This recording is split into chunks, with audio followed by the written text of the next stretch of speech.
All right. So, as a heads up, you guys probably realized we went live a little late today. We normally go live at 11 a.m. Pacific, but founder building companies, founder life, sometimes you have things come up, and we were just back to back all day, taking care of some of our customers at My Worker AI, and yeah, just never had the chance to go live. But with that said, today's going to be a very tight stream, and we're going to test something out differently. So, for context, if it's your first time checking out the stream, my name's William Samasegi.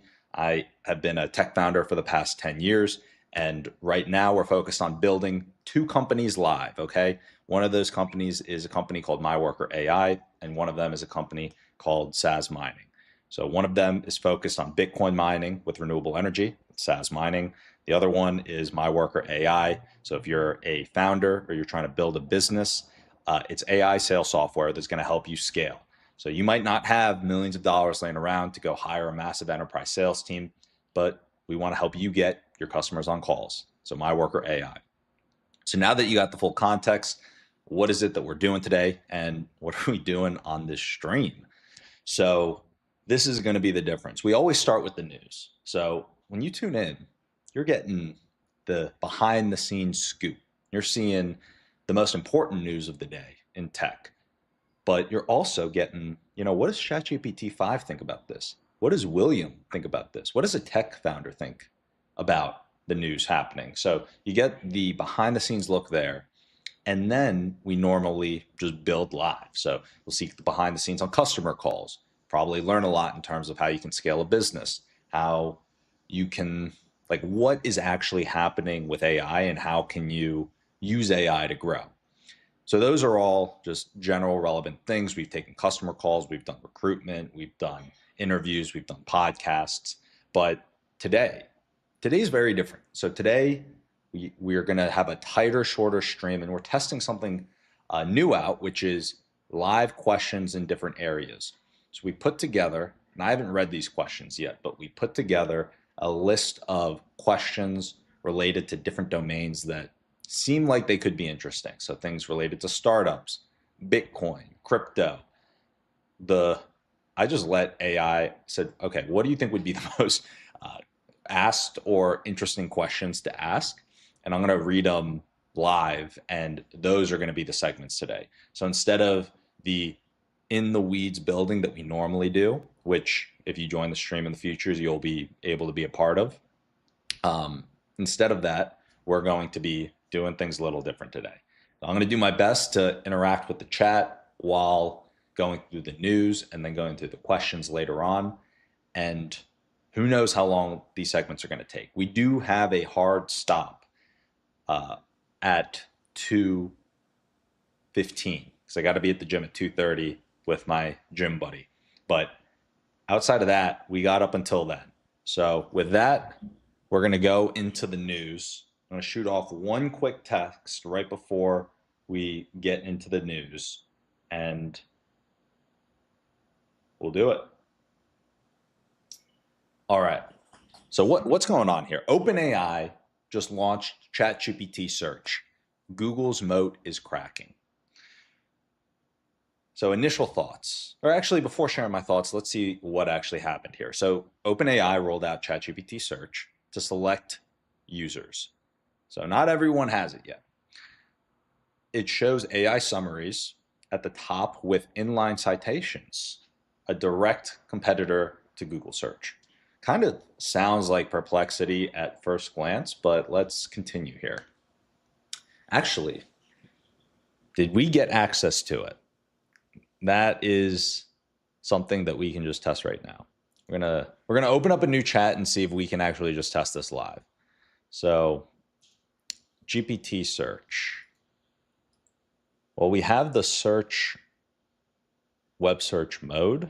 I feel like we already had this. Can you tell me more about ChatGPT search modes competitor to Google, what this new product line is that's rolled out and who has access to it?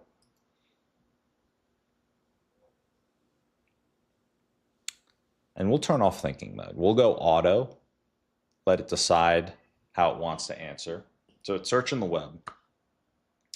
So here's the update. We're getting the update on ChatGPT Search from ChatGPT. So Search GPT was the early prototype for what became ChatGPT Search, essentially embedding web search capabilities into ChatGPT so that it can fetch up-to-date information from the internet. Okay, so it's kind of had this. So the new product line and modes. So the new product line. It's part of a broader move to make ChatGPT more than just a conversational AI, more of a full search, reasoning, research tool. So the rollout includes special modes or enhancements around search, real-time data, and integrations. Okay. Conversational search. You ask follow-ups, content. So in reality, I don't see the huge difference here. I feel like we've already had access to this. Users have had access. So, this was pulled up as news. Sometimes you get news like this. You never know what you're going to get with our news section. Okay. Let's see the next piece of news. So Nvidia just dropped new GPUs, it looks like. The AI arms race continuing to heat up. We mentioned this yesterday. We mentioned it the day before in terms of more happening on the hardware side. So the Blackwell Ultra GPUs. So what happened? Nvidia announced the Blackwell Ultra GPUs shipping in early 2026, promising 2 times inference throughput versus the current top line chips. So guys, we made this prediction the other day. Looks like we're continuing to nail it, which is the curve that you're seeing in terms of improvements on inference and then overall capabilities of these chips as a whole are just continuing on that non-linear curve. They're continuing to improve at a crazy rate. So why does this news with Nvidia matter? So Nvidia, staying ahead of the curve in the arms race of AI, even as startups like Grok are raising billions, the key is inference efficiency, not just training. So that's what are the hot takes though? What are the hot takes from Nvidia and GPT? So the hardware wars will be won on cost per inference and energy use. Nvidia won't get disrupted unless challengers win distribution, not just performance. So you heard it here from GPT. Oh, guys, I'm so sorry. I almost moved on past the OpenAI news before we. Yeah, so we'll finish the hot takes on the OpenAI news. So they launched ChatGPT Search beta. So the hot take or prediction here is if adoption is sticky, expect publishers to fight harder on lawsuits and licensing. I think that that's a really good point. We actually covered that a little bit yesterday. It's a whole nother discussion, but where's the line going to be drawn in terms of licensing, right? The other hot take or prediction here with ChatGPT Search, Google might be forced to rewire AdWords or SEO faster than expected. So I agree with this. No one has the crystal ball. I was actually chatting with someone on our team earlier before stream today about this exact topic. How are we going to prepare for a world where everyone's getting their recommendations and running their search queries through AI? I mean, that is the multi-billion dollar question for many startups, many companies. It fundamentally is a change in human behavior and shopping behavior and intelligence gathering as a whole. And so if you nail that, then you're going to see a lot of big companies get built because they're the ones getting recommended by the AI search engines. Okay, so now we finished the OpenAI news. We've finished the Nvidia news. Moving on. Okay, guys, I'm not sure if you can tell, but I actually really enjoy going through these news sections with you because all of this, when I'm reading it, I have not seen this news before. I have GPT set up so it puts together the news and organizes it in this way. So I just need to say, okay, like dive into the news for the day based on the approach that we agreed on, and it comes up with this every day. But I'm reading this raw here as we're running through it every day. So super interesting. I'm excited to read this. So Anthropic introduces constitutional agents. So what's going on? Anthropic's new constitutional agents can self-govern. AI safety is now a product feature. That's the hook here. So what happened? What happened? Anthropic launched a framework where AI agents are trained to self-govern with ethical rules, reducing hallucination and unsafe responses. So lots of thoughts here. Let's see what AI thinks, and we'll decide how much time we want to spend on this. So why does this matter? AI safety is becoming a feature, not just PR. Buyers will want proof of trust and compliance. That's what GPT's take is. Our take, different than GPT's take. So, okay, we're going to open the basket of worms a little bit because we are on a schedule here. But as a whole, I think that when you look at OpenAI, Anthropic, Safe Superintelligence, all of these different research labs, they're approaching things in a slightly different way. OpenAI has been under a lot of heat, rightfully so, for how they approach safety. And every lab at the end of the day is under a level of scrutiny with, okay, how seriously are you taking the danger of AI and AI's existential threat, which, I think that if you really talk to any of these CEOs behind closed doors, it's got to be on their mind, and they all have like a percentage doom scenario, right? Now, here, one of the things that Anthropic has done, interestingly, is they position the company in a way where it's like OpenAI is the bad guys not taking safety seriously, and at Anthropic, we are taking it very seriously. And I think that this is kind of part of that positioning in reality, like the constitutional self-governing agents. And I'm sure that the way that they're approaching it, they're discussing it, which is good. They're putting it forward. But I think that we are at a point where every single one of these AI labs who's throwing this much money into compute and the base models, it's like they're playing with fire, guys. Like they are playing with fire. I think that there's a fundamental difference between those who are pushing the fundamental engine of core intelligence with these hardware and GPUs and everything. I think that there's a difference between them and the wrappers.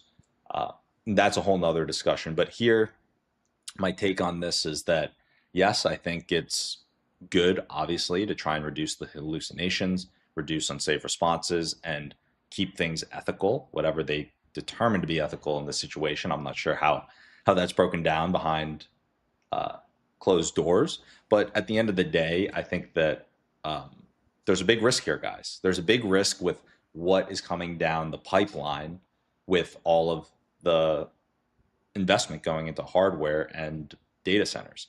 And I think that it needs to be taken seriously. Anthropic's trying to position themselves as the one that are taking it seriously. But at the end of the day, they're still building it. And you have an AI arms race going on. And that is scary. So here, I guess to put a pin in it so we're just not rambling forever on this topic, I think it's important that safety with AI is taken seriously on this core model side. But I don't think any of the AI labs, Anthropic, OpenAI, any of the others, have solved the problem of AI alignment and have a good explanation for this is how we're going to control and align AI intentions with humanity. And that's unfortunate. So that's a whole nother conversation. But with Anthropic, they've rolled out constitutional agents. Moving on.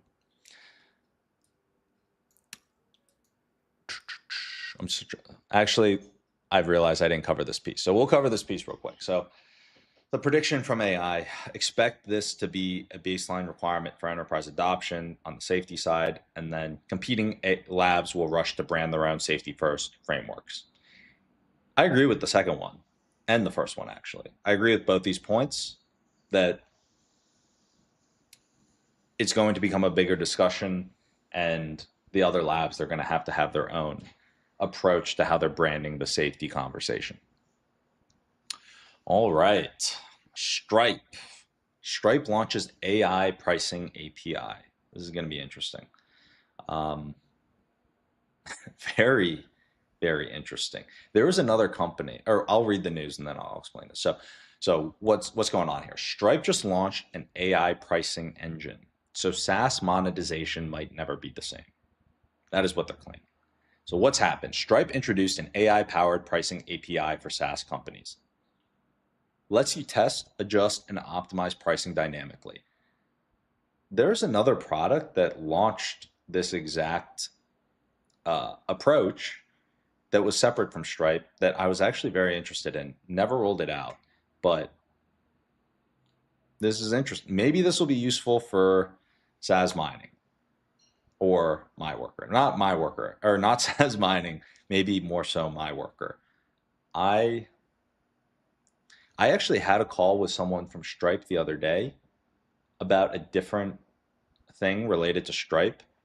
I'm going to reach out to my contact from Stripe. Sorry for the pause in news, guys. You know, sometimes while the iron's hot, it's top of mind, you need to make a call, make a email out. So I'm going to message my contact at Stripe and see what this is all about. I'm just gonna say Stripe. Yo, Leo, how's it going, man? Guys, shout out to my buddy Leo, who's in the chat, in case you guys have not been on while we have had a call. He's an awesome dude. Maybe I'll call him up right now. Leo, in the chat, if you want to come on to the stream real quick, let me know.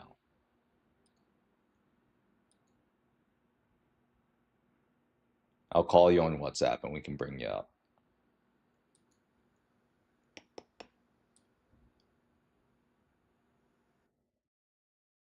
All right, you're down. All right, I'm going to bring you up for 10 minutes, and then we'll get back to the news. Guys, look, surprise guest. This is what you get with our stream. You never know what you're going to get because you might get a surprise guest. And in this case, you've got my friend Leo as the surprise guest.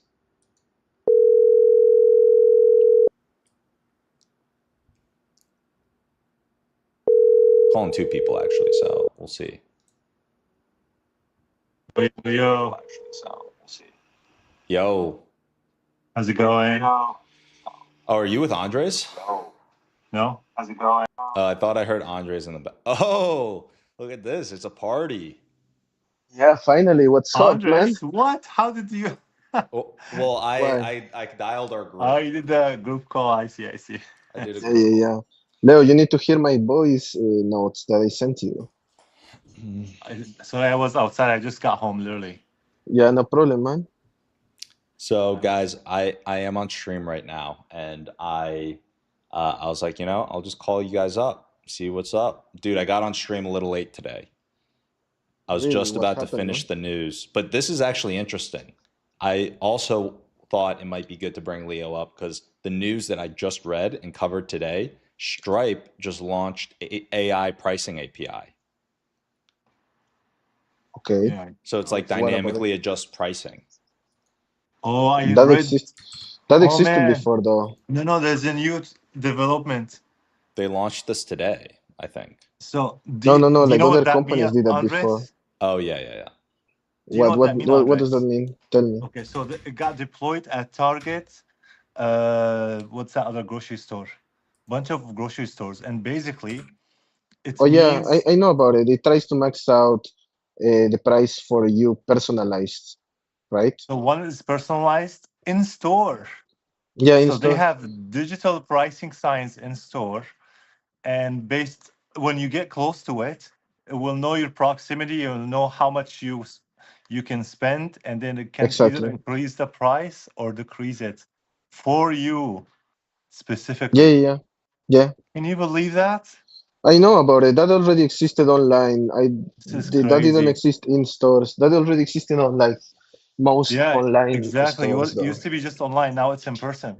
You hear that, Yeah. William? That's crazy. I actually don't like that. Crazy. So Yeah. I basically, mean, there's a see, whole like this is whole. this is why Uh, we need to go shop at Chinese stores. They will never do that to you, bro. They barely take cash.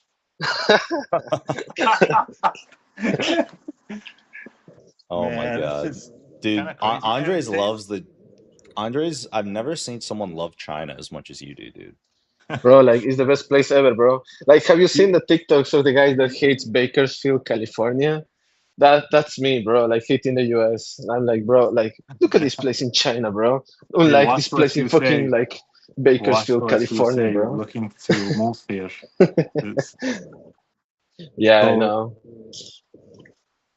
basically, But if you're yeah, rich, you might get a better prices than if you're not very rich. So that you might get preferred customer pricing, basically.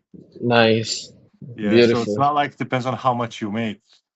Yeah. And then like if you go around the aisle, the price will change for the next one behind you. That's kind of crazy. But wait. But what if we go with damn, who we can do this? Can we just find like find a rich friend and go grocery with him, shopping with him? That'll be interesting. I'm sure there would be a workaround somehow. Yeah, it's kind of wild. I saw all the like I watched a video talks about some of the details of this and how it's all like works out is crazy, like unbelievable that they can do that. Interesting. Yeah. Okay, but but that will be more like that will be easy to do if you have an account or something like that for the store, and you have like provided a lot of data for them already. Otherwise, if you have not done that, it's really hard for them to do that on you. No, so they said basically So, they buy your data. They're not allowed to collect it themselves, but they buy them. but also like usually something that they also used to do is also they have your data if you have their app already as well, right? But there's a regulation on how they can use your data that they collect. So what they do is they use data from Oh, other third parties that they purchase instead. interesting. Yeah. Interesting. So they're like using my data. Damn, They love your data, dude. fucking my data, bro. Damn, bro. There should be a regulation that I get a commission every time they buy my data. We would all be rich. Oh my goodness. Yeah, we should I own mean, our that's own. true. Exactly, man. Why don't I get commission from my data, bro? Like, what the fuck is my Exactly. data? You created it, bro, and they're just taking it from you. That's disgusting, bro. What are you guys doing the rest of the day? I just ended a call with an investor, Yeah. and Also, you know now I'm I on just stream like just as trying a to heads up. chill. Just giving you the heads Yeah, up in yeah, case you don't know. yeah, All right. yeah. yeah. Now I was just chilling a little bit. Yeah, I was like trying to connect with investors and stuff. Yeah, it's been going really well. Bordy is beautiful, bro. It's amazing. What is? Bordy, Oh, Bordy. bro. I feel like Bordy is the key to success, bro. Dude, are you texting Bordy or how are you using Bordy? Yeah, I mean, I'm texting Bordy. On So WhatsApp? Doesn't work for me. like the last thing I did is because like we did every time we make any type of change or progress, I provide it to the same thread on Cloud, right? That way it's always up to date with the On information. Claude? Yeah, and then the thing I do is like I basically gave it a massive long prompt, like talking to it, telling it to like give me like everything detailed out. So like but in a high level so it doesn't know like of course the details, but so it has a good idea of what we're doing and stuff. And then I just provide that to Bordy. Like now Bordy now is up to date, right? and then I just go and say like, "No, give me interest to people," and I try to find the top tier people for the interest, like the top tier funds that I know of, and I just say like, "Now give them an intro." And because everything's up to date and everything's like looking really nice, I know there's a high chance they would be interested. So hold on. Or or Bordy or keep at telling me they're not in my contact. You have to reach out to them yourself. Really, that's crazy. For me, no problem. You send in the intros.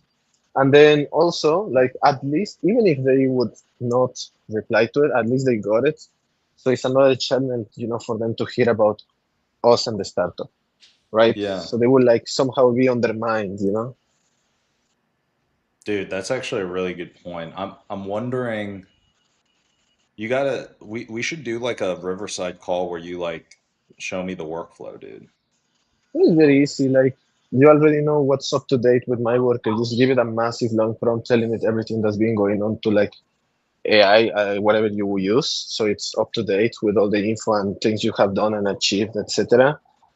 And then after that, you say like, I want, of course, a high level on this specific thing because this other thing is like, personal or like make a like traction team, etc., etc., etc. And I wanted to provide it to someone who will send it to an investor, and of course the goal is this, and blah blah blah.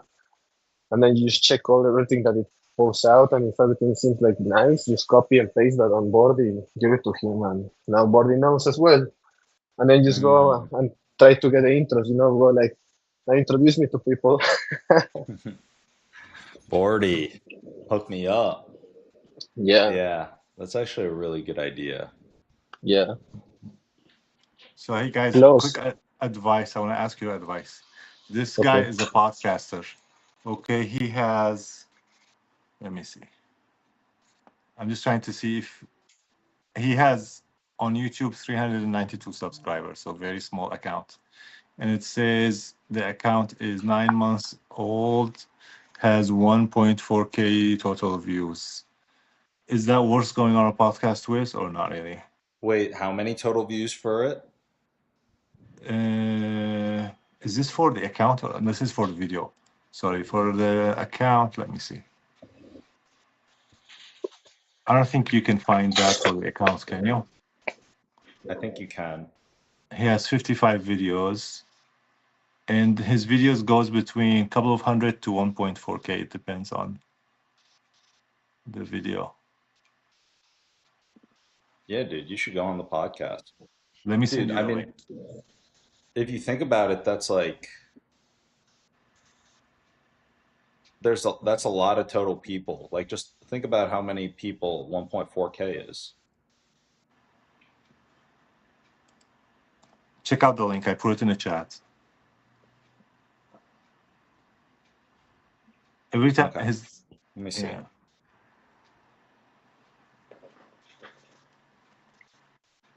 I feel everything that gives you some type of exposure and allows you to speak about what you're doing could be worth doing. Not Wait, you Especially, put it necessarily in which sometimes. chat? I feel because then, Twitch. Oh, Twitch. I see. because technically you have more media now, more online presence that could work depending on how they publish it for SEO purposes as well. So stuff like that, I guess. I That mean, could dude, be a I plus. would go on. Really? Yeah. All right, I'll take your advice. I'll respond to you. Especially if you have like things that you would like to say for people to know. That would be good for you, like to have a channel, and then you can just on a post say like, I share this recent cool thing that I'm doing, and or this update in this podcast, so people can just go and have a look at it, Yeah. or even just clip it as well. And it's fine. Depends on you, to be honest. Whatever I you just feel sent is him a an better email. use I of said, your. okay, I'm down. I took your Okay. advice right away. I don't want to wait. Like, you tell me yes, I'll do it. No, I'll shut it down. You know what I mean? There's Yeah. no time to waste for the stuff like that. Go to the next thing. So, Yeah. do you guys? So, I have a podcaster that I think she's pretty decent. And if you guys are down, I can recommend you. She's Yeah, sure. back to England, but she's coming to SF soon. When she does, I mean. Yeah, sure. So she hasn't started her podcast, but based on my like meeting with her, it was pretty good podcast, like one of the best I've done so far. So if you guys are interested, I can connect you to her. Is it the one in the trans that you did in the Transamerica building? Trans America Building? No. Which one? That's the triangle pointy one. Well, I know that Trans but I have not done any podcast in Trans America Building. Really, I thought you did one, or at least it was around that area, somewhere Oh, there. it's visual. You could see the Trans America Building from there. But Oh, okay, yeah, then that's different. yeah. Okay, okay. I thought it was right on the Transamerica building. No, no. The video was from a drone, so that's why you can see the Trans America Building. It was so random. Not my friend, the guy that owns the studio over there, he has a drone. He likes to fly drones. And he just like heard me talking about infestation, so he got so excited to fly his drone. He said, "I'm gonna take videos of you guys with my drone." I was like, "Okay, let's do it." So random. Nice. And then he started texting me conspiracies about aliens and stuff. Oh my I don't know god. why people like You run into believe the in most this. interesting characters, dude. And he's To just be like he's a honest, guy that owns the recording studio, one of the like coolest recording studios in the city. So it's not like some random weird guy, you know? But I don't know. I think it's a generational thing. There's certain generation people I believe think it's that shit. because of the theme that is a flying vehicle that looks like a UFO. The people may think like Like people literally look understand at what I me, think. and I'm willing to bet my life on it. They think there's a high chance that I'm an alien. You kind of I look feel a little they bit have like a an high. alien. I mean, for I a feel white person, they'll say, "Oh, he this guy. He doesn't look white. He's I probably an feel they alien." would think. I feel they would think like that you would be a conspiracy theorist as well. So maybe they're like, I can share with him all my crazy ideas. And the crazy thing is, I don't say anything conspiracy. I literally have all my talk is very like scientific and engineering based, but they still want to believe that. You know what I mean? They just there's Yeah. that need. You know when you want to hear something and you just hear it, even people don't say it. Okay. That's exactly what it is. Interesting. People want to hear something. You want to hear it. Will, I got this cute ass disc fan that's amazing for your setup. You should get it. A This desk fan? Okay. Yeah, so there's this guy on TikTok. He reviews the coolest products, like smart home products, and he had it on his channel. So I looked at it. I was like, "Oh, that sounds so cool." So I ordered it, and it arrived, and it's so cool. Like the coolest. It's tiny, but it's so powerful fan. And you just put it on your desk, and you just have the best temperature while you're sitting it. You know, you don't need that massive big fan. It's a USB powered, and you just connect it, and then it has like 3 speeds. I never use the maximum because it's too much. Mhm. Let me see if I can show you. Does this allow me to do a video or no? The WhatsApp? Yeah. WhatsApp does, but I'm not sure if you can from here. Actually, Probably the maybe video you can do conversation. screen share. Oh, yeah, when I started it, I didn't have it as a video call. Amazing. Let me see. Click menu, share screen, but it's Yeah, not. share screen. It's not a screen. I just want to show you on my desk. It's all right. I'll show it to you Oh, later. But yeah, it's okay. pretty cool. It's called Axis 12. Hmm. AXIS 12. You can pull it up on the screen if you want. A desk fan. That's crazy. Can you put it in the chat? Let me search it.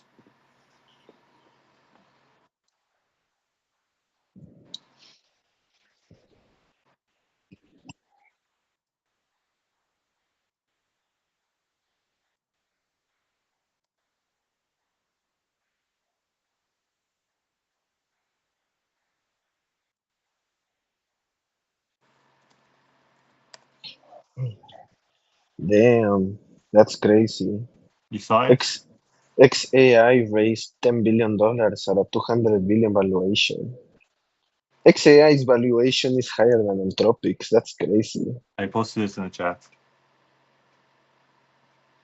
Wait, XAI raised at a 200 bill valuation? Yes. That's crazy, man. That's like higher than Anthropic. That's crazy. What's Anthropic valued at? 183 billion. Man, these companies are way, way overvalued. I mean, I feel This is crazy. I feel XAI could be good just because of the fact that it's integrated into X, which was Twitter, and just because of that, it has a large audience and people that use it. I feel the one Yeah. that's overvalued is OpenAI, bro. Like 300 billion. That's way too high for what it's doing or it has already. I feel. Dude, I bet you OpenAI at some point they'll max out their capability and they'll say, that's it, we're not going to be able to do this anymore. And they'll just take all the cash. And I feel Perplexity is undervalued because they have a $20 billion valuation from their last raise. That's way too low for Perplexity, bro. Well, I'm telling you, this is what all these companies are actually worth. They're getting overvalued more than. I posted the fan. Did you see it? No. On the, I did. Yeah. Yeah. That's pretty cool. Okay. Pretty cool. Oh, Okay. they increased the price. It was $20. Bro, and Mistral AI is overvalued Maybe as I'm fuck, man. confused. I don't remember. It was 20 bucks.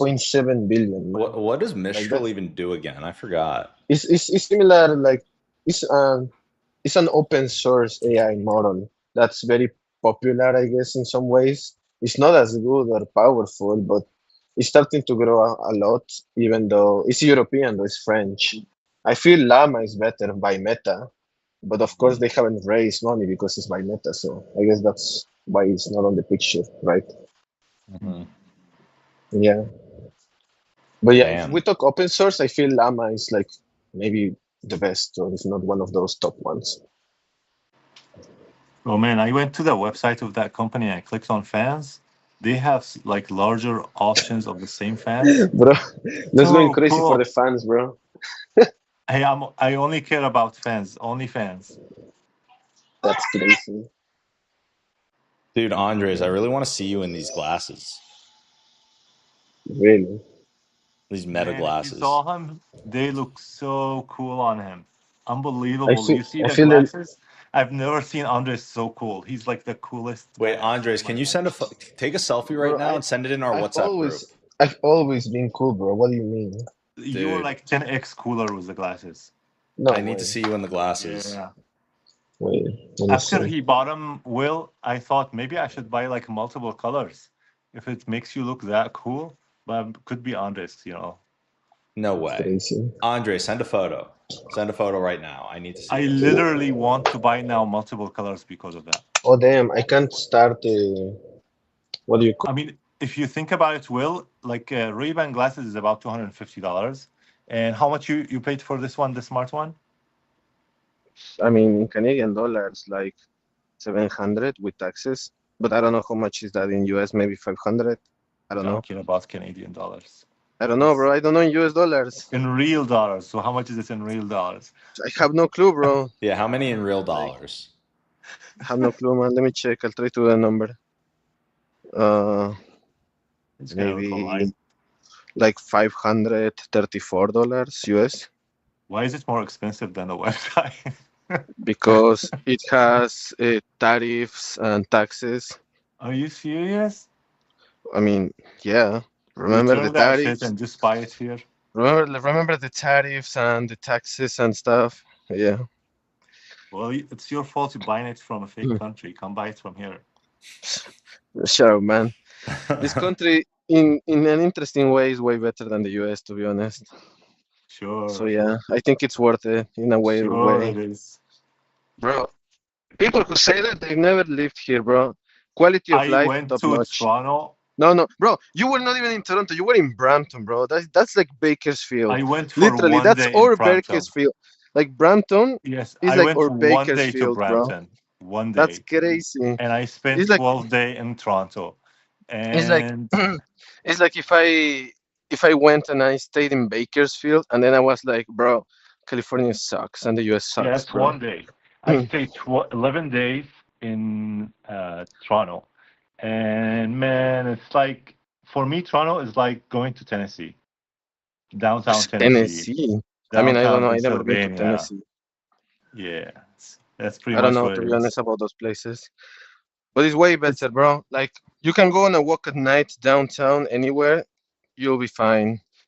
You'll be fine. It has a lot Because of lighting, there's nobody great there. quality food. What do you mean? There's no, I mean, if you're doing a weekday, of course. I mean, I know, like, why would people go out on a weekday? Like, people want to be at home and chill. On a weekend, it's crazy, though, like anywhere else. But yeah, Uh, San I did not like Francisco, it. like, overall, is like that, even on Well, the the weekend mostly, Wayfarer unless. is the Wayfarer the one that they just released, Gen 2? Which Yeah, one? Gen 2. Oh, Yeah, the the Gen 2. glasses. Yeah, Yeah, yeah, Gen 2 it's is the one. $460. Okay, with taxes, how much is that? Why did it like? I feel like when they first released it, it was cheaper. Oh, each color is different. Oh, Wait, dude, Andres, if you real get the quick, black which one color, did this you is get again? 380. The second gen, What the color? Ray-Ban second gen black. Each color is different price. Some is 400, some 370. Really? Here, all the Yeah. colors were the same price. No, each color different price. No, no, here it was the same price. I guess because it was already like priced up, they just matched it, which is nice. Interesting. So the black one is 370, Interesting. 379, so 380. And then the black was green lens, same price. The black was black lens is 410. The rest are 460. I mean, are you sure it's only the color? Because also the type of lens changed the prices. Like, I think the cheapest one was without like just clear glass. After that, it was more expensive if you had full-on Polaroid. And then the most expensive one was the one that transitions between clear and dark depending on the light, which Yeah, is the one I got Leo, if you actually. look at Could the be. screen on stream, I got it up. So the That could Yeah, be so like the one I your got, it reason. was it's the most expensive one because of the glass transition. well, the most expensive one is if you went for the shiny cosmic blue, that's $460. But the one that transitions in color, like you talk. Oh wait, you're right. That one's also 460. Yeah. Yeah, Yeah, there's exactly. 3 that's 460. So you got this one, Wayfarer Gen 2 that Yeah. transitions clear to graphite. How much is the sales tax in 460. California? Let's see if I wanna Wait, how buy much is the it. sales tax in California? I'm just trying. I'm gonna pretend to buy it, see how much it will tell me. For me, it says, let me see. I have my meeting set, not meeting, or I don't even know what to call it, but I'm going in on October 1st. Same for me, October 1st. Because that's when I'm also going to be able to test out the other glasses. Exactly, Okay. same for me. Oh, it says free shipping, and let me see, taxes. Why is there, does it say taxes on yours? I mean, it should say the taxes. It doesn't show it. See, like the raise from X was just done right now. I'll share the link on X on the group. So they just raised 10 billion. That's crazy. Damn, bro. They just raised 10 bill. Yeah. I wonder So who for invested San in it. Let me see. Francisco, let's see. San Francisco tax is $40. $40. So That's it like, costs $2 less than $500. let me see. California, San Francisco. How much did you pay for it? $550? Like 534. So you're only paying like $34 more. Okay, that's not bad. But Yeah. let me see. So like here it says that San Francisco tax rate is like 0.625%. So, which is interesting, such a decimal way to calculate it. So I mean, technically that would be total of, yeah, about 500, almost 500. Yeah. Okay. Interesting. So the fucking tariffs, bro. Mhm. The fucking tariffs. Let me go back. So what I was saying is regular glasses are 250. So this one, if you get with all the features, is double. So it's like buying two regular glasses. So you could literally buy two of it, two different colors, and just match different styles of your outfits if it looks nice, you know. Yeah. Only if it looks nice on you. So like for me, honestly, even the big one, if it looks like weird and ugly, I'm not gonna buy it. If it doesn't match my style, my hair, you know, my Yeah. eyebrows, I'm not gonna take it. Oh, dude. This is crazy Exactly. news. If I wear it on the street and people don't say damn dude, I'm not gonna buy it. I need that wow factor, you know. Really? You need to get the Oakley ones then. The Oakley ones, people think I'm going skiing. Exactly. Everyone will be like, whoa, the wow factor, bro. So there's a thin line between wow factor and weirdo. You know what I mean?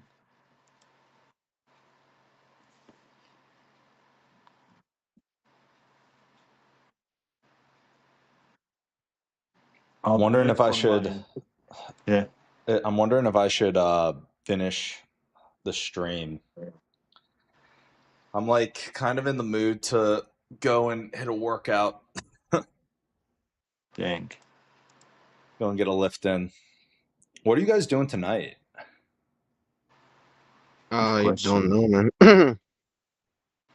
Tonight, I have no clue what day is. Today's Friday. Today's Friday. Oh, I could go for a walk and that'll be nice. Could go for a walk. Go for a nice little walk.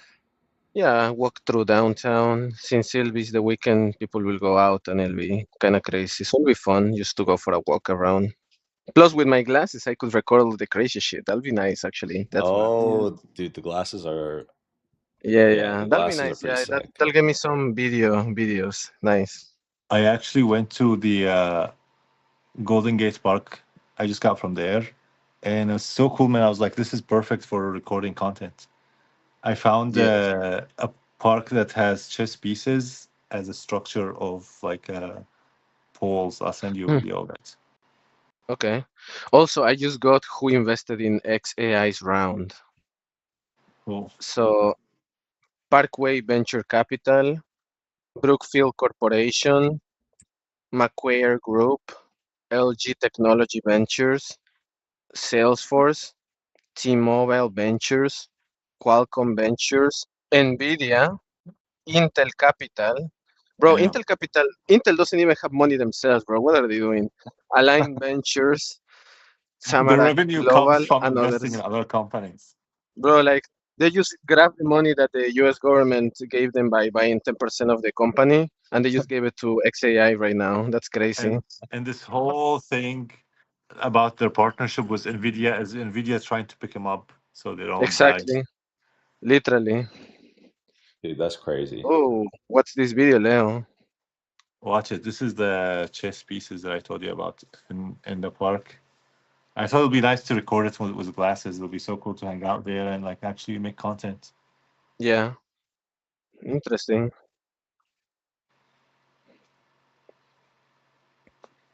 Dude, that's crazy.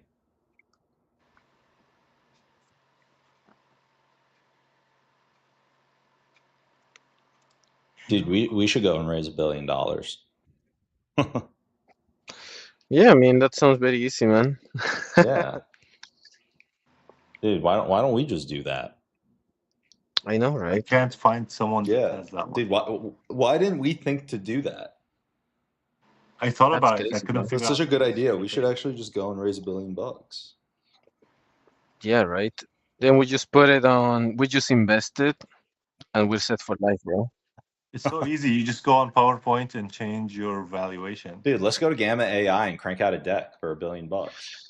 Why don't we like we just make a company that sounds like the name of another popular company. Yeah, so they accidentally think Bro, it's for Tech Week, there was an event that said meet the founder of Bolt.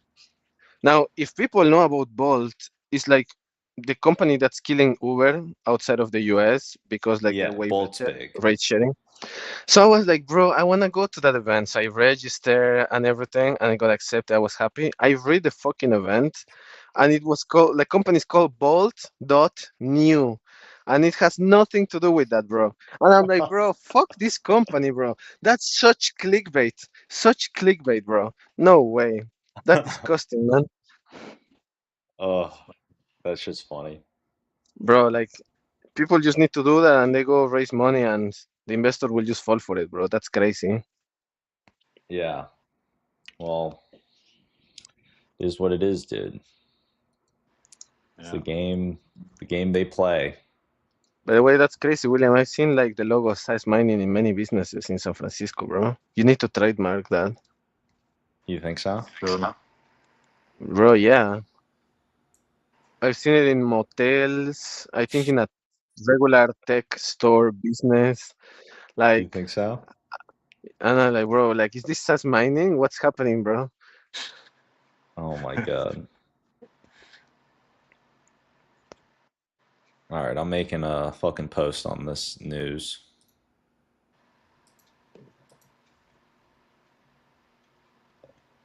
Nice.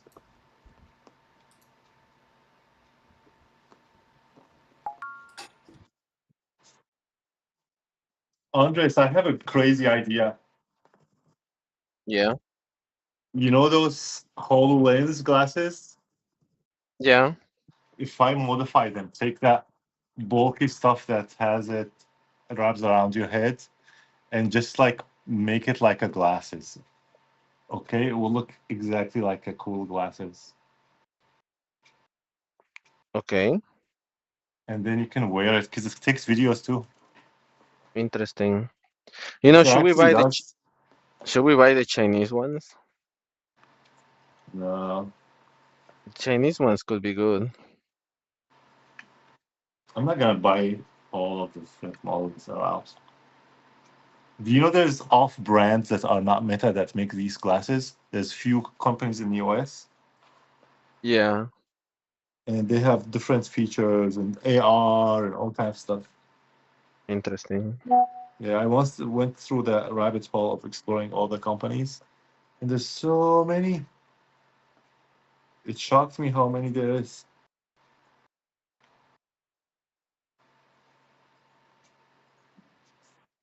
Interesting. Well, you can remove that strap; it literally pop out, and then you don't need it. I didn't know you can remove it. That looks a lot less weird now. Yeah, it's just like a button. You press it, it'll pop out. I feel like it still has because the battery is in the back. Still look weird. So you have to like disconnect the battery or something, or I don't know, man. I'm gonna try see what it looks like without the strap.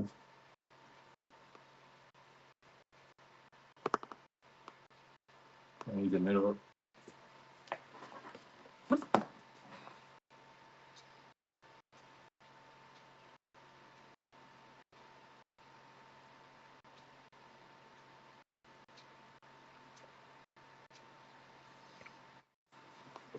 Andres, I can't get the same glasses as you did You can't? Why? because I feel like I need to get a slightly different model. I think I'm going to go Why? for the Wayfarer Gen 2 with the non-changing lenses. You're gonna just get the clear one straight up. Well, I feel like I would look not as good in just pure clear lenses. Then you're gonna get the like full always dark. Yeah. On the The stream, you You're can thing always see gonna the be one I'm on going to dark do. mode. is you have to try it out well. Like for me, not all sunglasses fit my face, and I had to actually try them out. Oh, I have like two pairs in this Style. shape before. I really like the Wayfarer look. Yeah, To I be have to honest, try it on, so I I don't know. to be Because honest, sometimes I the don't size is like the different. design, but I just don't care. I wanted the tech. Dude, I like the design. I don't know. In Just general, I like I don't know. Ray-Ban designs, but they don't all fit me, if that makes sense. They have different sizes of lens, and some of them look so terrible on me. Some of them look so good. If it covers my eyebrow, usually it looks good. That's kind of, Interesting. yeah. But why the eyebrow, bro? It's just like the shapes when there's a gap between your eyebrow and the lens, just make it look weird. Interesting. 'Cause I I never have thought big about eyes, it. big eyebrows in general. I see. Yeah.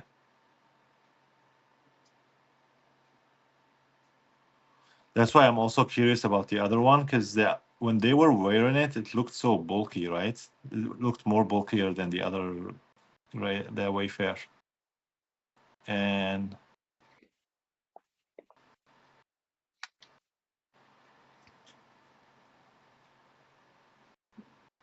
Interesting.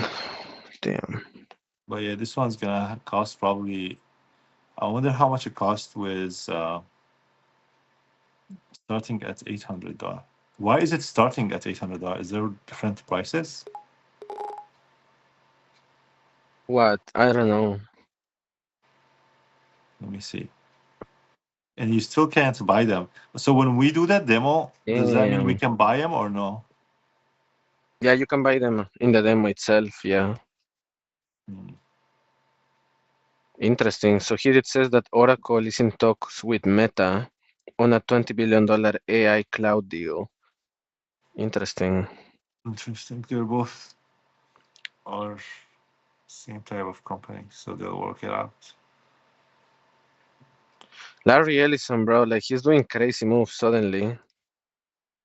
Suddenly he's controlling all the data of every platform that exists in the world. I mean, usually he's been pretty chill on the business side, and suddenly now he's going all in on everything, like boom, boom, boom, boom, bro. He's definitely Like hitting he a even lot of headlines. AI and like data.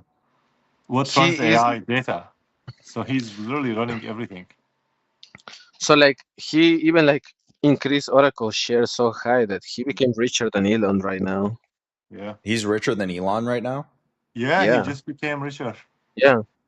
Like he increased the shares of Oracle so much that he So like became richer right than. now, he's richer than Elon. Yeah, Yes. Dude, what the hell?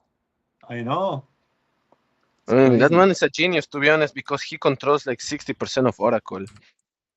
You know what Yeah. I saw a video for like that guy. Every time he got a dividend from Oracle, he would use most of the money, if not all, to buy more shares of Oracle, and slowly like start like gaining more control again of his own company.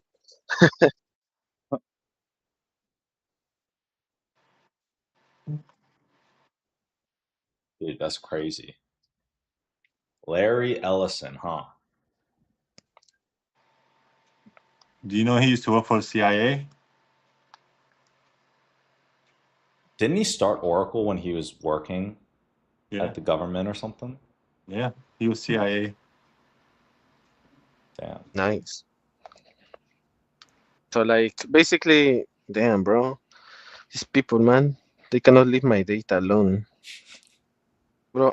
Yeah. Are we that important that they like will do anything to get our data? That's crazy.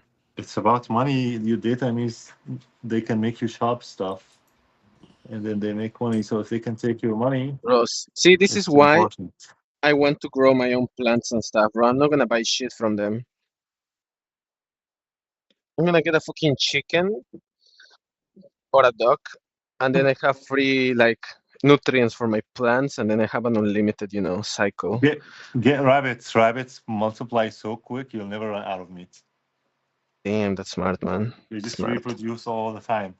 You get tired from Exactly. rabbit soup, rabbit steak, rabbit and rice, rabbit sweet Nice. and sour, This soy is why it's rabbit. always good to have like that option like house in the countryside. You have that option just in Yeah. case I'll go buy something in Kansas.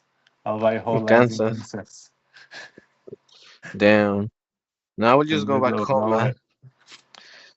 Damn, that place even barely has internet. My home in the countryside there. That'll be perfect to just be away from all of this shit if I Yeah. need to. I'll start my No, own really. cult.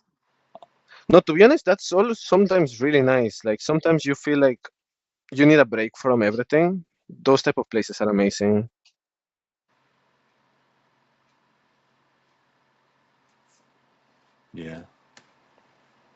Well, I think Arizona is and Nevada might be better than Kansas. Alaska, bro. Alaska is pretty fucking cold. Do you want me to die? So like I'm gonna be in the middle of nowhere and Bro, die at the same time. get You a will get a bear die. You get a bear literally jacket, put bro. your AC on 82 in the middle of the summer. I don't know. I just max it out. I think I used to get it at 90. That was the In the, max I mi- could get it in the to. middle of summer, he put his Of AC course, on bro. 90. Bro, I Bro. want my place to be nice and warm, bro. Like I don't want to be freezing. So nice and 90-degree doesn't go in the same sentence. 90 degrees. How much is 90? Let me check. I need to have it in Celsius. 94. That's 32. That 32 degrees Celsius is a very nice normal day, bro. Like that's nice and normal. That's not hot. You should Hot live is in like, Bakersfield. bro, no, fuck Bakersfield. Bakersfield, bro. Fuck you. That's your everyday temperature in Bakersfield. Bakersfield. You will love it. Bro, hot is from 95 up. That's hot. Yeah. Below 35, which You is need to below live in 95 is not nice. Brampton.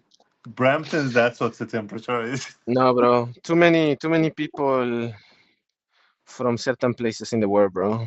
No.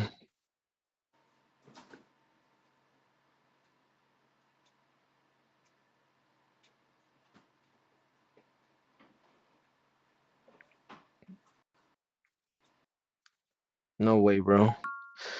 Like it will be a nightmare living over there. That will be like me just going to Bakersfield, bro. Bro, I love that fucking videos from that guy in Bakersfield. Bakersfield. Like, Should I play that video? bro, you go for it. Bro, every time I go to TikTok now, just a new video from the guy pops up about shitting on Bakersfield in a different Why? country. Because I don't know, bro. And people are like, bro, I believe him. I live in Bakersfield. It really is like that. People, Oh my Well, that's god. kind of true. I used to drive by it when I used to do like one of those construction projects. And man, it's like first thing you learn about Bakersfield when you go there, it's one of the most polluted parts in the country. And the air basically is so toxic that it's not healthy to breathe it. And you should never raise kids there because they have so much pollution. They have fractures and oil plants that's basically polluted the air so bad that it's not breathable anymore. And everybody has asthma over there. Then second thing you learn about it, it's so hot. It's like hell hot. Just like Andres' room. fucking Leo. Yeah, like the guy, for example, like he was in Cambodia and he was like, bro, people in Cambodia are so nice. Unlike those fucking people in Bakersfield. Like he just started shitting Oh my bro, that's god. crazy. You know, Leo, like, be careful with the woman from Bakersfield. Dude, he's putting Bakersfield on the map. What's funny is when I drive by between LA and San Francisco, it suggests girls from Bakersfield No. on Bumble. No. I swear to God. Dude, what? Bakersfield, bro. Damn, bro, that's crazy. Bro, I'll never look at that place again after those TikToks. Yeah. Yeah. Damn. Bro, I'm starting to like X more. I never used it before like this. I don't like You're it. starting to like it more than LinkedIn? I mean, yeah, because LinkedIn is made to show off like achievements, progress, learning things that you don't often X, you can post be that much. the real asshole you are on it. Like, you Andres post was like made for maybe X. you post maybe once in a while, but on X you can post as much as you want about everything that you want. And the cool thing is like if you actually post about like topics that are relevant, that's why I feel like the post that got the most traction of me. Anything interesting is going on that everyone's talking about, you make a post about it, maybe just making a joke, sharing your own point of view, being you, and that could get a lot of traction in its own. And it can be super short, can be whatever. So yeah, I like it. I feel it's good in that sense. Do you think Elon runs his own X account? Oh no, of course no. I mean, I don't believe he would be 24/7 on that shit. From what Yeah, that's a good point. I've seen some people have done automations for that, especially on N8N. So the way they do it is like maybe they have it on Telegram or WhatsApp. So like whatever happens or like whatever things comes to them, they quickly just like sell it to WhatsApp or Telegram to a bot, maybe with an image or something, and that thing just process it through AI and whatever, and makes it into like a post, and then you just post it automatically, and you can do that very easy, I guess. I mean, that makes sense how like you can automate these type of things very quickly, right? You can whatever comes to your mind, speak it, makes it a post it for you. You can just, I guess, pre-train it so that it has maybe some way of speaking that you want or like, or it's more like you and other stuff. So yeah, I mean, yeah, I feel that that's how they do it, because I can't believe they would be 24/7 on this shit. They make posts almost once or twice an hour or more every day, the whole day. Dude, that's crazy. Yeah. Dude, we need to build an N8N automation for that. Yeah, or something. I can do it if you guys want. Can you actually? Yeah. But Dude, that if you would be could paid, build right? me an Because you're using N8N the cloud. automation where I could just chat with WhatsApp and then it would turn it into Xposts, that would be so sweet. You know what I can do? I just learned that I can literally build my worker AI with N8N from scratch. Yeah. And no like exaggeration, literally. Well, can you build Yes. this X like automation thing? But that will be paid, right, Leo? Because you're using the servers and stuff from N8N. Most of the things you build has to be paid. Like But I've tried. Anytime you want to do something cool, you have to use some service, and it's usually but paid. but I mean, I was actually running like this idea, and you can run it locally. The only thing you need to have your PC on while you're doing all of this. So if William has his But there PC are, on and he runs it even if locally, you're local, sometimes the code because that you're building using some API that's paid. like for Yeah. example, Telegram's bot is free. If you get your own model in William's PC, you can do it because it's like a powerful PC. So he can have Llama like running locally on his PC.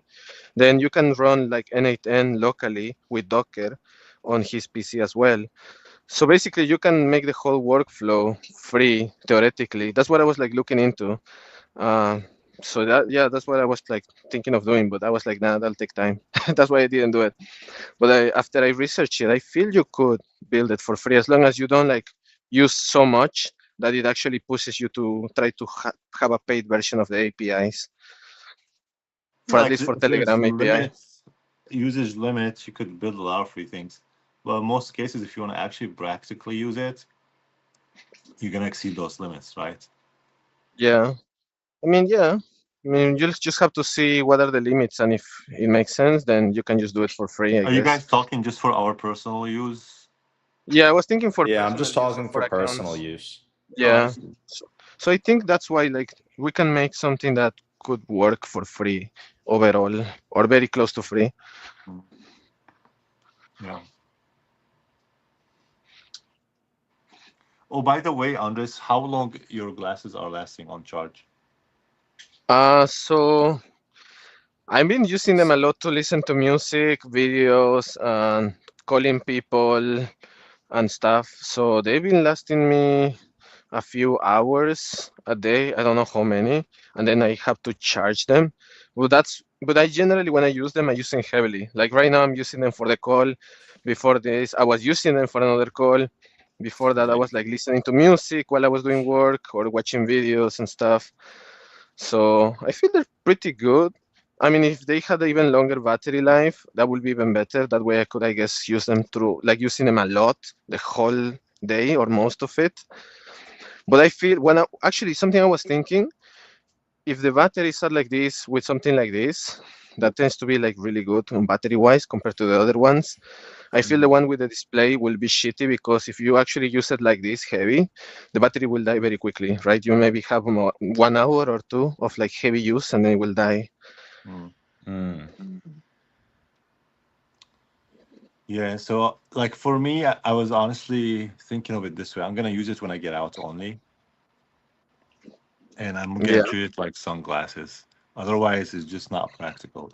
It's just gonna Yeah. keep dying, and then when you want to use it, it's not charged. You know what I mean? Yeah. Well, the good thing is like they charge super quickly on the case, so that's a plus. And at least the It second gen, I says feel, 3 hours to fully charge. to fully charge, but like to charge it enough that you can use them for a lot of stuff, I feel they've been pretty quick. Yeah. Um, yeah. And then something else, yeah, like so I feel like these second gen are the best because like the battery last pretty well. And I've been using them heavy and they lasted me pretty well amounts of time every time I use them like that. So So I the, feel if I just use them for the contents as I had thought of and planned to, they will work really well the whole day. So I still that's have to good. do that though, but that's what I feel like after using them for a bit. So like the So one yeah, that are almost like $300, I would buy a couple of those. But like I won't buy like the $500 couple of them. It's too much. Becomes way more yeah, expensive than regular glasses. yeah, So let me see yeah. what was the So cheapest one. like I feel like the one with the display is not worth it, especially for content creation because it will die too quickly. Yeah, Yeah. How long does it take to charge once you use it and it's it's three like, hours for I full mean, I charge. guess 0 to 100, I guess 3 hours. yeah, But but if what you have about some bad, like the initial, like, let's say that you're on like 10% or something, you're trying to like just get it up real quick. I guess I've left it for maybe 10, 20 minutes and it had maybe like a good amount that I could like use it for a bit more. I don't know how much though. I didn't check, but I could use them for more. So yeah, I mean, yeah, I feel it's good. Something I liked is that if I take pictures of video, that's of course stored in the glass itself. But if I'm not using it for anything, I'm just like doing my thing. Automatically, it will, at least on my phone, the way I set it up, it will import it into my phone. That way, it's not on the camera memory anymore. So that's really easy. So I always have space on the camera itself to record and take pictures.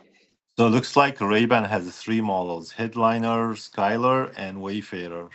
And I think like Wayfarer is the only one that has a cool design. The other ones, like I feel like they're more like woman designs. What do you think? I agree. Or maybe depends on the head shape. I guess, right? But yeah, I feel the other ones would be more of the type that woman could wear. Yeah. Oh, they have an AR try-on. You can try it on virtually. Yeah. You know, I tried the Oh, let me Polaroid try ones, the that. ones that are Does it always work? dark, and I didn't like it because it's always dark, right? So I'm like, if I'm indoors, I would look like such a douche with that thing just pure on dark all day, everywhere. Plus, everything will look dark for me. So if I'm recording a video or something, I would not even like know how exactly looks like after until after, right? I've recorded something. So That's yeah. actually a really good point. So that's why I was like, nah, I don't like the full on always dark. And then the clear ones, they made me feel like I was a massive dork. So that's why I was like, the That's the transition problem, ones, dude. I feel like they're dorky. the transition ones I like the most because they're never like fully clear because there's always some type of light. So there'll always be like some type of dark. And so it looks good, I guess. I like it. It looks stylish in some way. Hmm. And I can still see clearly what's happening in front of me. Yeah, I'm kind of getting sold on going with the gradient ones. Yeah. Yeah, I see the appeal now.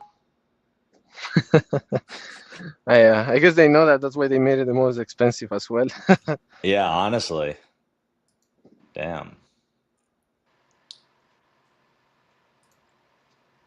Okay, so I enabled my camera. Now, if I go here and I click AR mode, I have to refresh probably.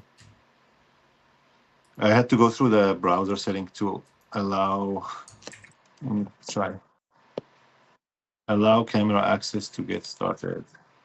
I already allowed it, it's not working. Interesting. Maybe I have to use this on the phone.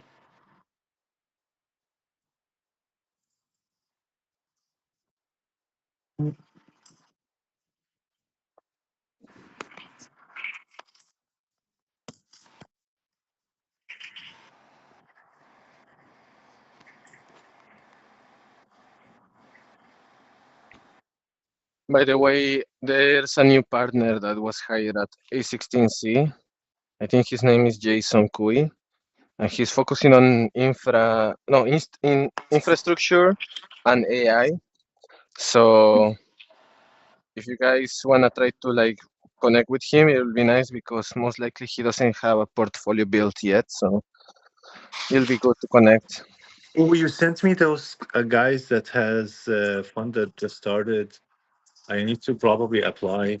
And someone else sent me. They also have similar fund. Oh yeah, yeah. Do it quickly because they have a deadline. So like that Damn, I way you, forgot. yeah, do it. But to be honest, I'm starting to stress about funding, and I'm so tired of it to the point I just like don't have enough energy to try and invest anymore or like look for investment anymore. No, bro, go for it. It's worth it.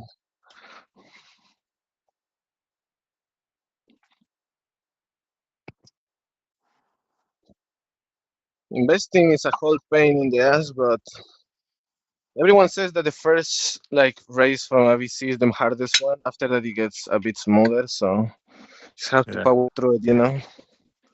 yeah.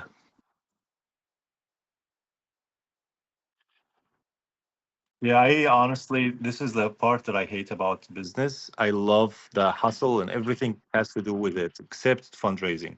I just hate the process, man. It's like, Yeah, ugh, disgusting. yeah. Like VC like fundraising process is like it's terrible, bro. It's like almost as terrible as Bakersfield, California.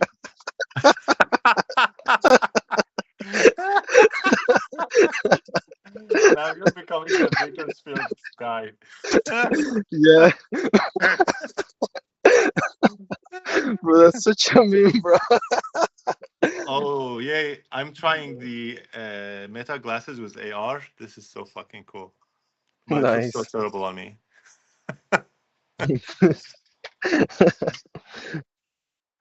Man, this is gonna make me look like a nerd. Is this the clear ones or Polaroid? It makes me look like Mia Khalifa. Nice. And not in a good way. Oh damn. Yo, that's so cool. I'm gonna try Skylar Gen 1. Dude, it looks terrible. Skylar is a hell no. Let's try I mean, Skylar Gen 2. have you seen Nightmare. Breaking Bad? Skylar is a hell no. Wayfarer is maybe. Yeah, Wayfarer Breaking is the Bad? one that's kind of maybe, but it's like really not my face size. Let me try Gen 2 Wayfarer. Well, Gen 2 Wayfarer make me look like a surfer. Let's try a different color. This one makes me look like Mia Khalifa. The clear one make me look like Mia Khalifa. And the green one is cool.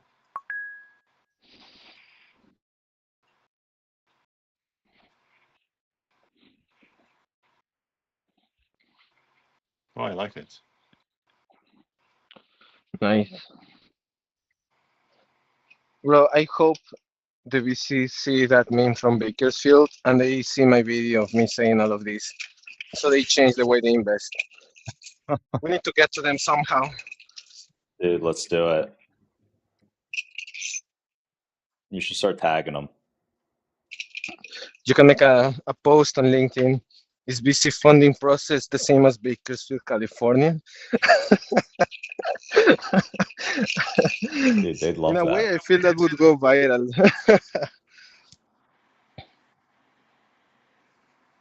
Bakersfield, bro.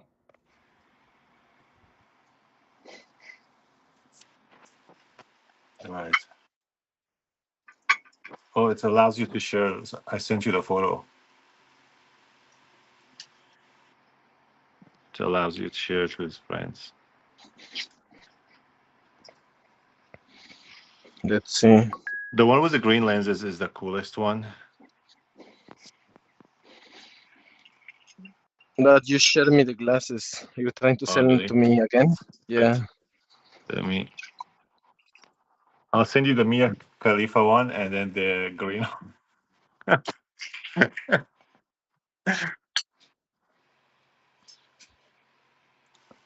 Actually, the darker ones look normal.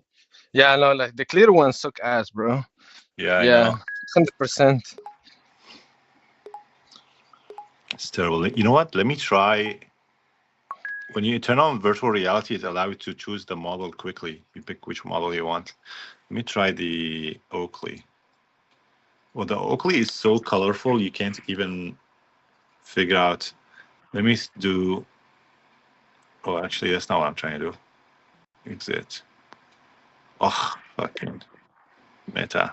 Try virtually. Where is it? Here, try it again. Refine fit. So you could do refine fit. Basically, you make it fixed on your face, where you can actually see the details when you move around better. It's just very weird that way fit. What is it? The HST and the Oakley. Just like very weird shape. I'm not sure what was the idea behind it. Yeah. I don't love it. I don't love it.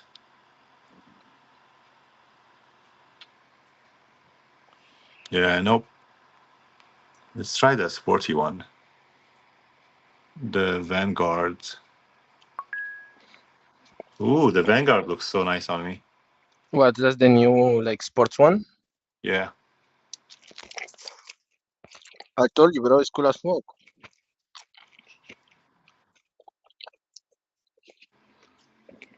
Wow, it looks so cool actually.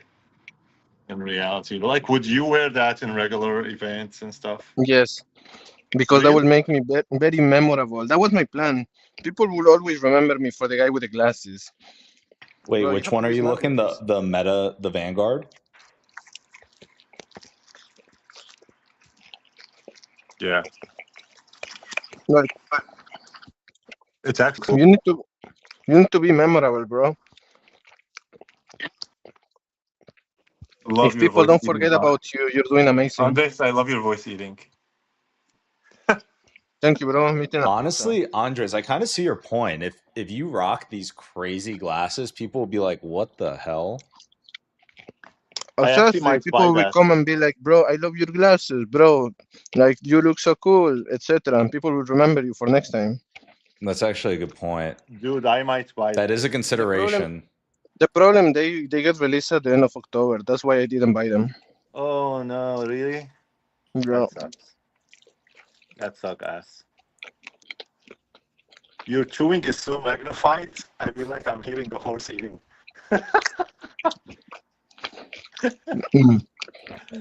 I'm enjoying my pizza, bro. You're eating pizza? Yeah. Okay. Maybe we should mute that so we don't all have to listen to your pizza eating. Well, I mean, I can join after then. What kind of Let me pizza? see. Is it pepperoni? I have no clue, bro. It's a weird type of pizza. My Yo, girlfriend guys, brought I it. have to go pick up Mira. My girlfriend brought it from her I'll work. talk to you later, okay? They bought food. All right. Yeah, Catch you well, see you, later. bros. All right, I love you. Bye, bro. Mwah.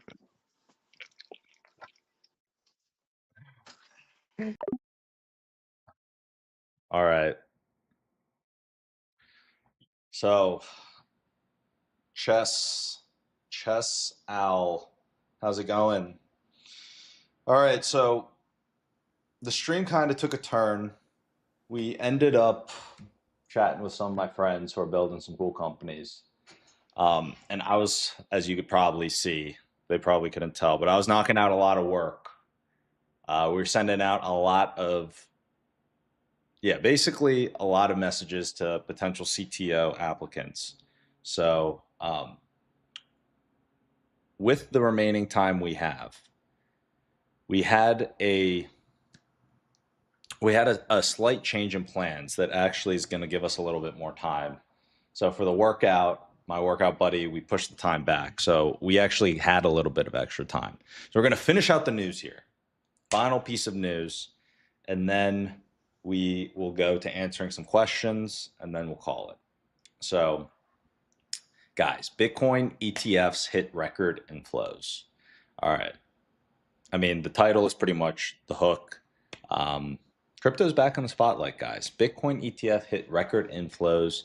What's going on here? They had their biggest inflow since launch with BTC. Wait, what the heck?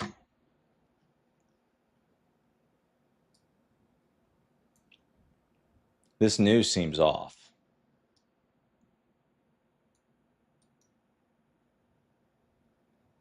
I'm going to tell it to double check. Could you double check the news and make sure it's all accurate with the current date, September 19th, 2025? Some of those news, that news piece doesn't really make sense fully.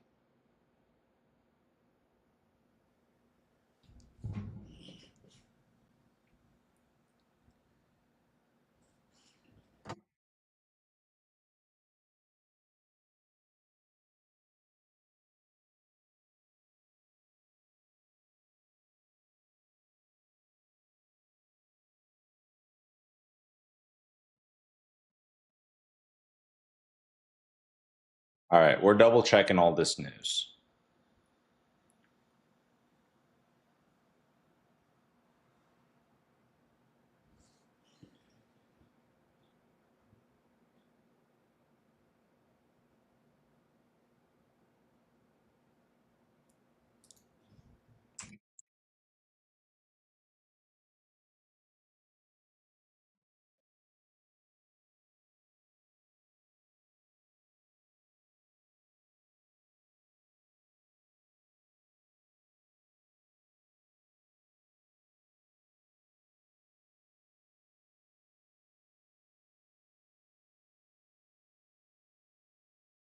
All right.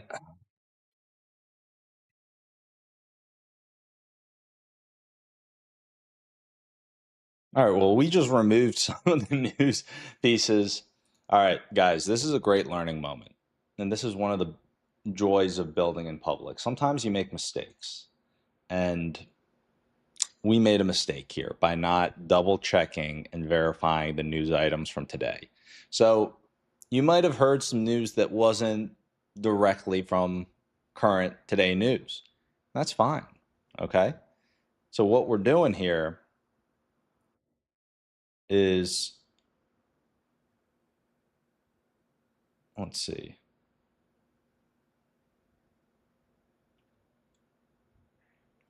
We're going to pivot away from the news just at this point, and we will go to answering some questions. Okay. So that is going to be our little pivot here. Our little pivot, we're going to answer some questions.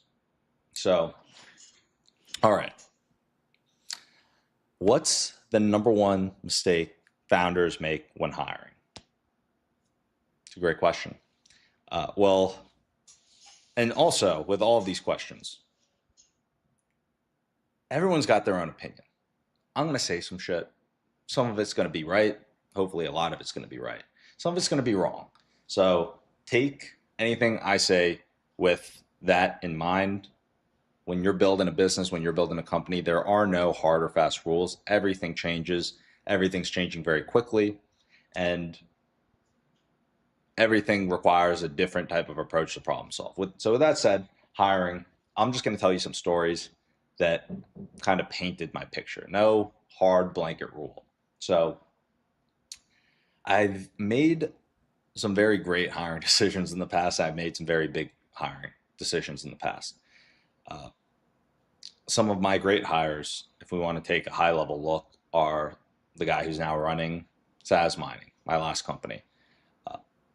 These types of hires, the relationship has grown over time. So a consistent theme is that there was alignment. There's been a lot of conversation, and the relationship has allowed to grow over time. And in terms of the mistakes that I've made in the past, uh, I think that those came from not focusing on, okay, what are the things that are like the core fundamental drivers and alignment. So it's like trying to put a square or a circle in a square peg, it doesn't fit.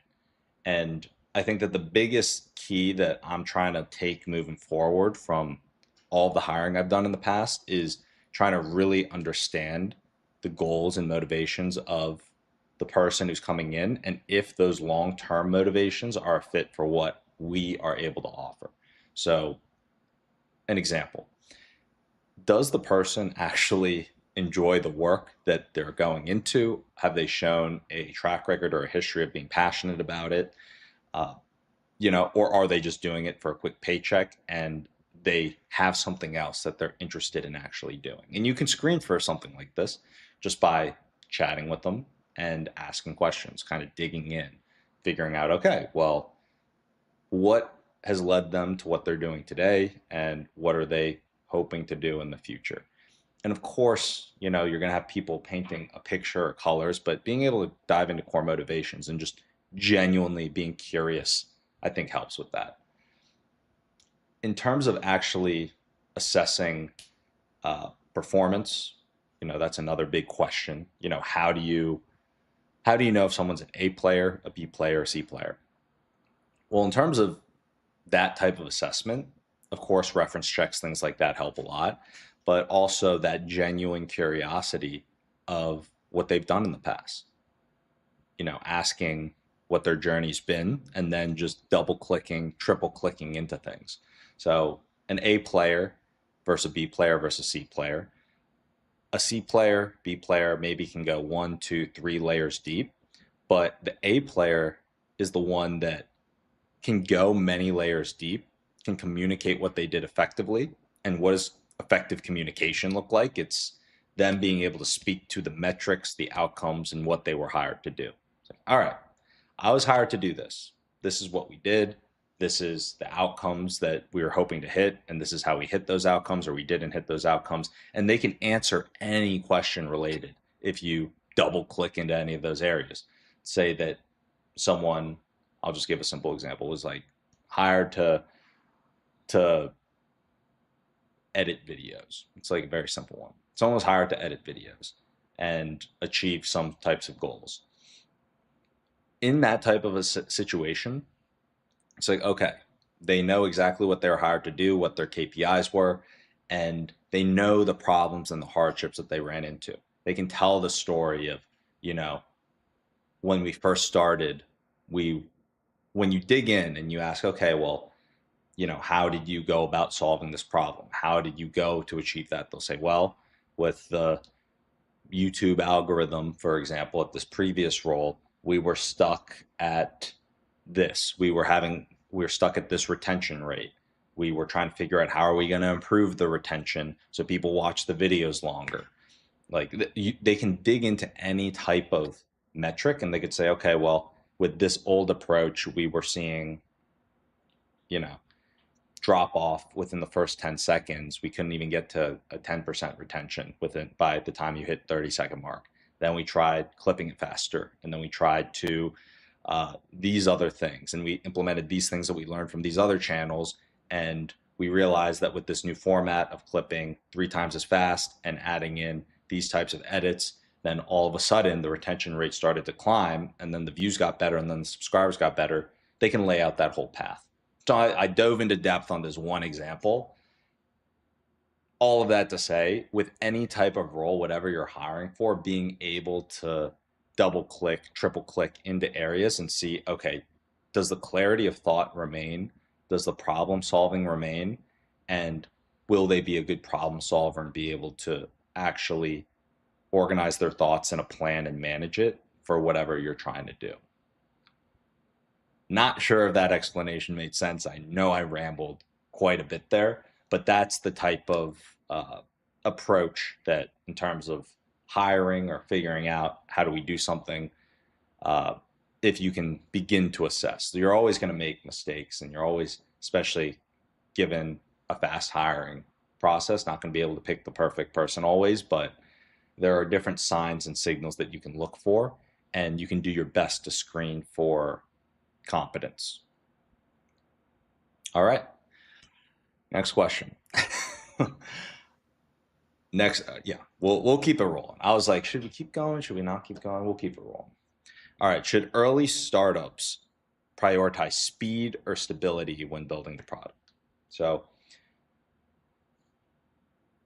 in reality, I don't think there's a hard or fast rule. The lens that I take, if you're an early stage startup, you're just getting rolling. I more think of it as you're in one of two phases. You're in a phase of pre-product market fit, or you've achieved product market fit.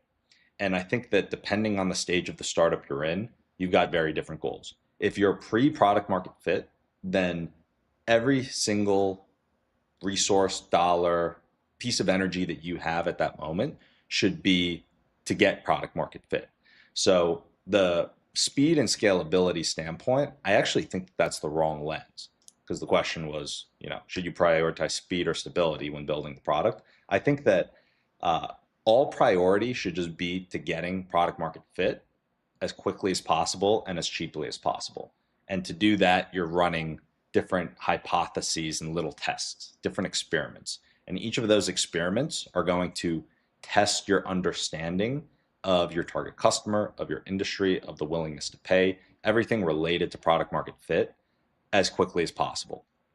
Then once you have product market fit, at that point, you can begin to look at how do we approach building a scalable system. But I wouldn't be looking at the scalability aspect until you know that you have product market fit, or you've got a direct line on product market fit.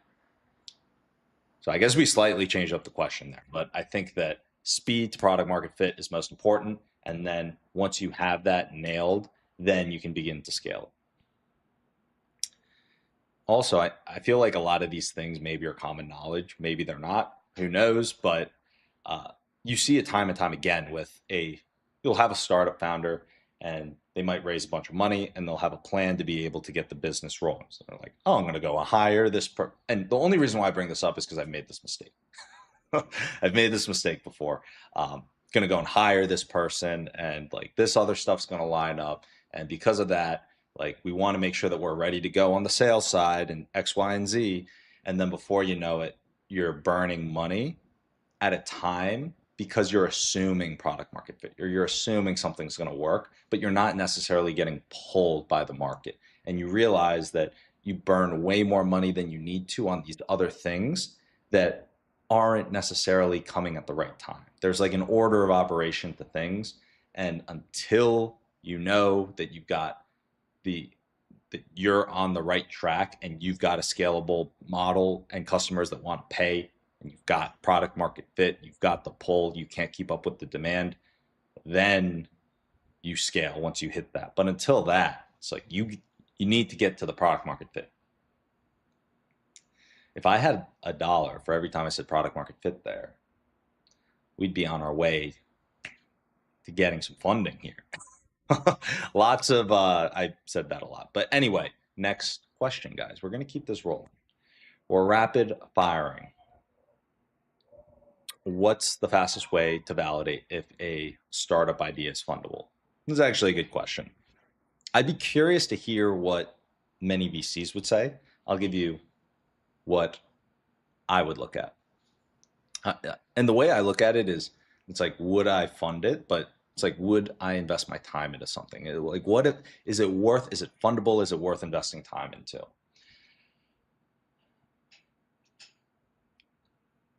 There's a lot of things. So I'm going to try and just hone it in on what I think is most important.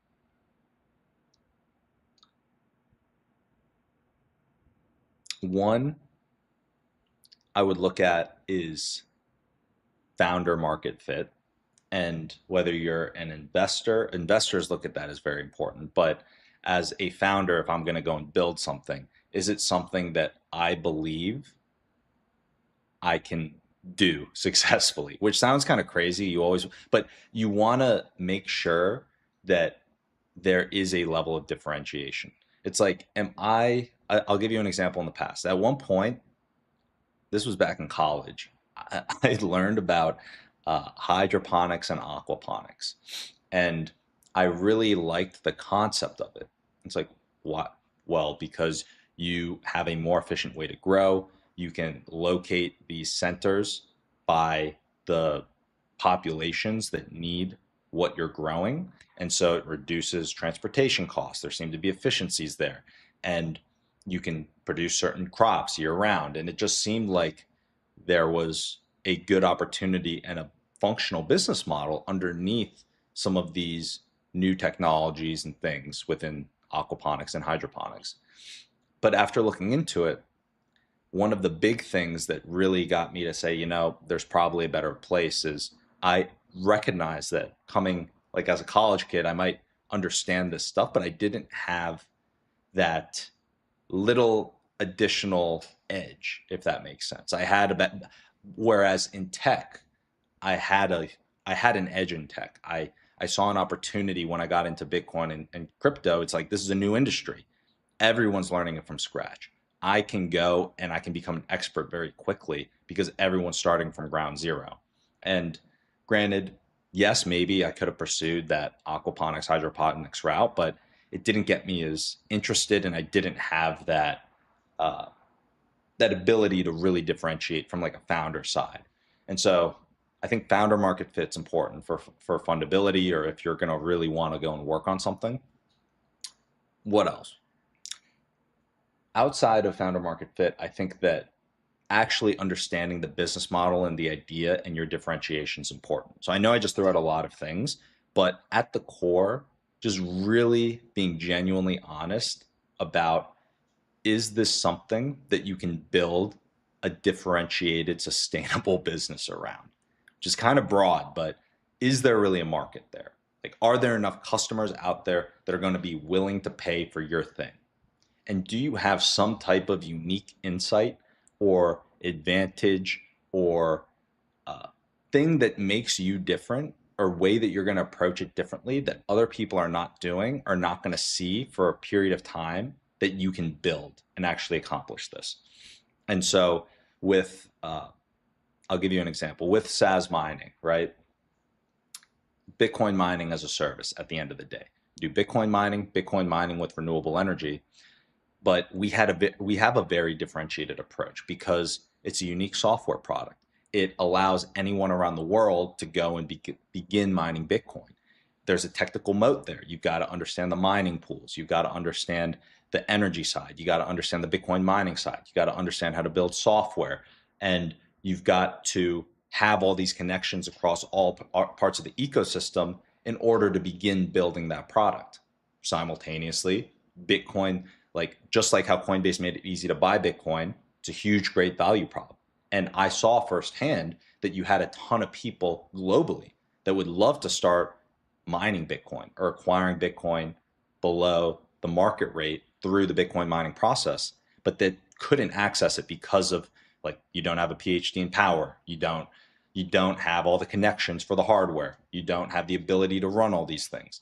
And so it was a very differentiated approach to that market, and it's very, very defensible. It's not easy for someone to just come in and say, I'm going to pour in $100 million and instantly have this business, because there's so many things that you need to do in order to make that happen. You can't snap your fingers and suddenly just put in a large purchase order and have that business. So it was very differentiated. And I think that for any business, if you want to fund a business, investors are going to look at it one way, founders are going to look at it another way, but there is that overlap. The investor wants differentiation. From a founder perspective, you want to be able to build something that is important and is going to change things, and that can't easily be built, copied, or achieve some type of mission if someone just throws a little bit of money at something. So, long answer to the question of how do you know if a startup's fundable? But I think that the easiest way to just kind of take all these things and have it in a short answer, and this might not make sense. What I'm about to say might literally not make sense, but I truly believe that with the gut, like, you get gut feelings with things, and I feel like you'll get a gut feeling because your gut feeling is almost like your unconscious of your unconscious mind that is able to, in a weird way, tie together all these data points in a way that you see things in a way that you might not be able to logically compute. You can only logically hold so many things in your mind at once, but the unconscious in a weird way, like you can get a gut feeling and see things in a certain way. And I think that from on, if you think about how does this apply to this question of like if you should pursue an idea or if an idea is fundable, it's with all these data points coming in, how am I feeling about pursuing this? So long roundabout answer. Maybe some of that was useful, but I think that there are so many more ways that you can test whether an idea is fundable or not, and people are going to see things incorrectly. A lot of the smartest investors in the world have passed on unicorns. The majority of people, investors, pass on a unicorn. So just because an investor doesn't believe in an idea or doesn't get it or doesn't see it doesn't mean it's not a good idea. All right. How do you go from 0 to your first 10 paying customers? You hit the lines. You start calling people. There are people that you have met throughout your life that you can call, that you can reach out to, and ask them if they know anyone that could be a customer for whatever you're doing. That one, I guess, was a much simpler answer. But yeah, just call people and ask. What's the single most overlooked part of building a great data room? That's a random question for, I feel like it's a random question, but it's a useful question. What's the single most overlooked part of building a great data room? I want to mention, preface, I've built some data rooms. I am not the expert by any means on building data rooms. I'll just give you like my story that I've in the past run fundraising rounds where I've gotten to the point where I'm at the data room and should have converted checks and didn't because I got lazy on the data room. Some of the things I've learned and I'm trying to get better with is looking at the data room almost as like another part of your product experience or your experience with a company. So just like if you buy a product, buy a service, and you get a great white glove approach, you're going to feel pretty good. The service might not have changed at all. You might have gotten the exact same thing, but you feel better about it. You feel more comfortable. You'd be willing to pay more for white glove service. And my view now on data rooms is it's almost similar in the sense of your fundamental company has not changed and your product doesn't change. Nothing's changed except that experience that you give with the data room. Is it easy to navigate? Did you provide instructions for how to navigate it? Maybe did you provide a video that shows how to click around and do the data room and see where everything is? Like how organized are things? Do you actually have all the documents? That type of an approach, I never really looked at it from the user perspective. I more so looked at it as a checklist of everything that you need to include. So that's one of the big differences I'm trying to make. Granted, it takes more time to do that, so I'm still making the data room right now for my worker, but that is what I've learned there. All right, this is like rapid fire questions here. So those were all of the questions on the startups and growth segment. To be honest, I think that we might just want to put a pin in it there. There's a lot of other segments, a lot of questions, but getting pretty hungry and want to make sure that I'm fueled for the gym here in a little bit. So this was a short stream, kind of went into a lot of different areas, but I think we're going to wrap it up there. We'll wrap it up. How long was this? This was almost 2 hours. So it was a sub 2 hour stream, but it was a fun time, fun journey. If it's your first time joining the stream, we normally go a little bit longer, but today is going to be a short one. I hope you guys have a great weekend. We will probably go live at some point over the weekend, and make sure you tune in. This stream was a little different, but we're going to consistently go and we're going to be building these companies live, building my worker, building SaaS mining, and would love to have you follow on the journey. Stefan, what is good, man? we literally just said that we were going to wrap up the stream. So this one, unfortunately, we weren't able to chat too much during it live, but we will be going live again soon, I'm sure. So I will catch you guys later. Stefan, hope you have a great day. And maybe we can get a long stream going this weekend so you can